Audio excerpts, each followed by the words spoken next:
White House dismisses criticism of Trump's North Korea nuclear button tweet.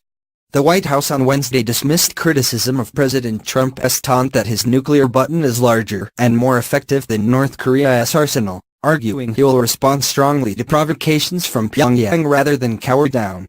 Democrats and some security analysts warned that the tweet sent Tuesday night by Trump risked needlessly provoking North Korean leader Kim Jong Un at a time when concerns over a nuclear altercation, once seen as remote, have grown more plausible, and as North and South Korea have engaged in talks to ease tensions on the peninsula. He has made repeated threats. He has tested missiles time and time again for years, White House Press Secretary Sarah Huckabee Sanders said of Kim.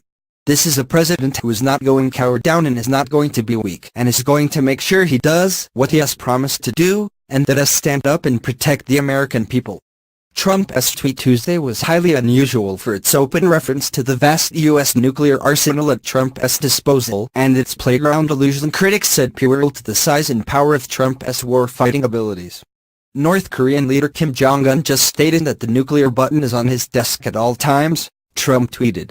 Will someone from his depleted and food-starved regime please inform him that I too have a nuclear button, but it is a much bigger and more powerful one than his, and my button works.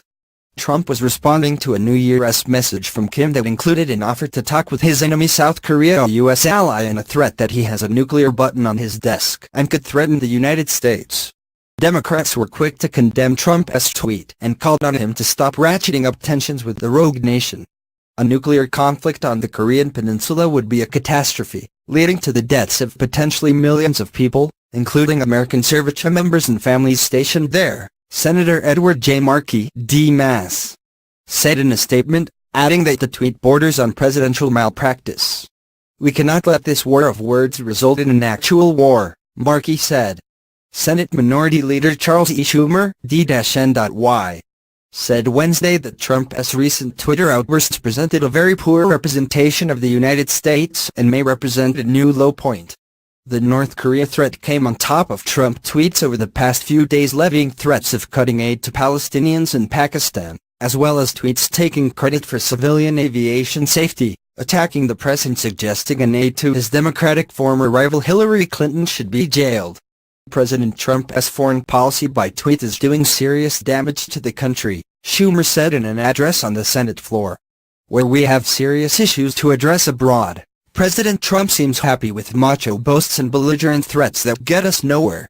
Schumer suggested that congressional Republicans are complicit if they do not speak up, but most Republican lawmakers remain silent or downplayed the seriousness of Trump's tweet. I just took it as him basically pushing back on Kim Jong Un and saying, "You've been trying to have this bravado because you have a weapon that may be able to reach us. Understand we have a lot more force?" said Senator James Lankford, Oklahoma. We should actually have some sort of negotiations on this rather than just have bravado on this. Vice President Pence, interviewed Wednesday on Voice of America, touted Trump's record in encouraging greater cooperation from China, North Korea's most important ally and economic lifeline, to apply economic pressure on the isolated regime. President Trump has provided the kind of clear leadership on the world stage that has made measurable progress, Pence argued. President Trump made it clear, Pence added. America will not be bullied. America will not be threatened. Reaction was muted overseas, with close U.S. allies South Korea and Japan making no public mention of the tweet.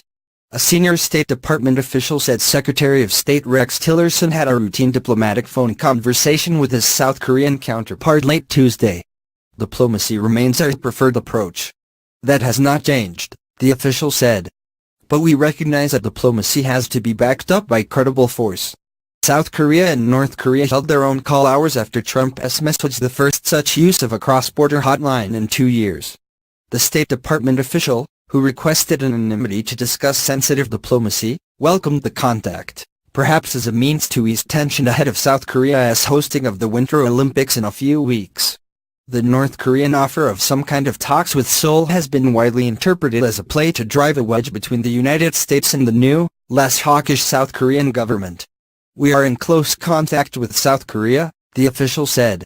We are on the same page and coordinating closely, but extremely skeptical that North Korea is serious about embarking on talks aimed at giving up its nuclear weapons, the official said.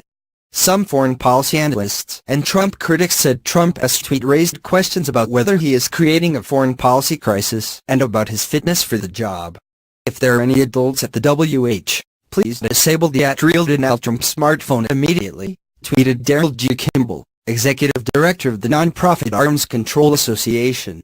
Nuclear diplomacy shouldn't be conducted as if it's a junior high school argument about penis size. Such reckless tweeting diminishes U.S. credibility and can lead to catastrophe. Sanders rejected such criticisms. I think the people of this country should be concerned about the mental fitness of the leader of North Korea, she said at the White House Daily Briefing. She also argued that the Trump administration is being forced to clean up former President Barack Obama's international messes. This is not a game. This is not about, can I puff my chest out bigger than your chest? Former Vice President Joe Biden told CNN when asked about Trump's tweet. This is just not, Biden continued, his voice trailing off. It is not presidential.